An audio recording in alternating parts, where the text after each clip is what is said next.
Вчера весь прусский народ отмечал очень важное событие. 765 лет назад, 22 января 1261 года, битвой при Покаровисе началось Великое Прусское восстание. 10 лет назад археолог Скворцов предложил установить мемориал. Место битвы при Покаровисе недалеко от Бранденбурга. И фонд восстановления замка Бранденбург, фонд Слайд, который уже больше 10 лет занимается восстановлением этого замка, поддержал эту идею, и там установили табличку. К сожалению, таблички на прусском языке, насколько я знаю, там до сих пор не появилось, но само место показывают туристам.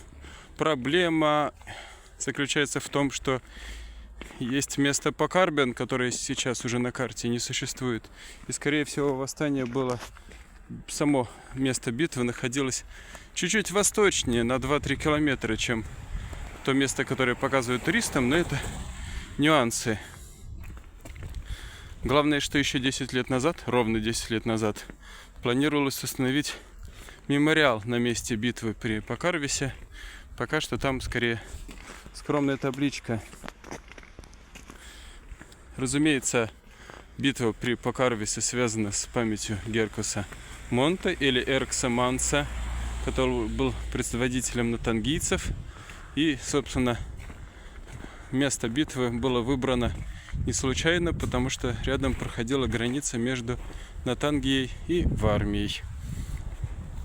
То есть на битву могли также прийти ополчение из других городов и сел в армии. Но прежде всего, разумеется,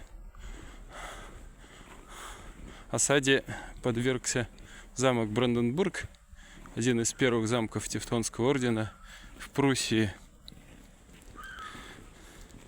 Собственно, около битвы, около деревни Покарвис, которая по-немецки потом стала называться Покарбен, и произошла эта битва, и войска под руководством Геркуса Монте победили войска Тевтонского ордена, и в итоге Великое Прусское восстание длилось 13 лет, до 1274 года, когда большая часть его предводителей была поймана, повешена, и на этом, собственно, восстание закончилось. Надо сказать вот о чем. Великое Прусское восстание — это, разумеется, была самая серьезная попытка прусской знати объединиться против Тевтонского ордена и победить его и изгнать из своих земель. Есть один небольшой нюанс. В Пруссии тогда активно шла христианизация. Уже больше полувека прусская аристократия и простые жители принимали христианство. Христианизация началась не усилиями Тевтонского ордена, она началась монахами-доминиканцами и цистерцианцами и принимала абсолютно мирный характер.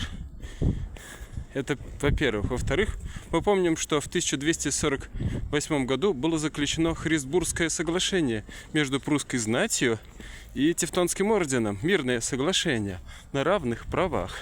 Об этом тоже нельзя забывать. И, соответственно, те, кто подняли это восстание, нарушили это соглашение. Это были люди, которые уже жили в Германии, которые фактически были потомками с той самой племенной знати, племенной аристократии. Они не были заложниками, их отдали фактически руководству ордена на обучение, чтобы они потом могли также принимать участие в административной и военной структурах Тевтонского ордена. То же самое происходило во времена Карла Великого, если мы вспомним, от Британии до Австрии и от Саксонии до Барселоны. Везде создавались марки, то есть приграничные области, а местная аристократия принимала очень активное участие в их управлении. То же самое создавал Тевтонский орден. То есть фактически Восстание было против Хрисбургского соглашения. Те, кто в нем участвовали, они это соглашение нарушили. И последующие события показали, что фактически это была гражданская война между пруссами на территории, которую контролировал Тевтонский орден. Потому что пруссы сражались и на стороне ордена, и на стороне восставших.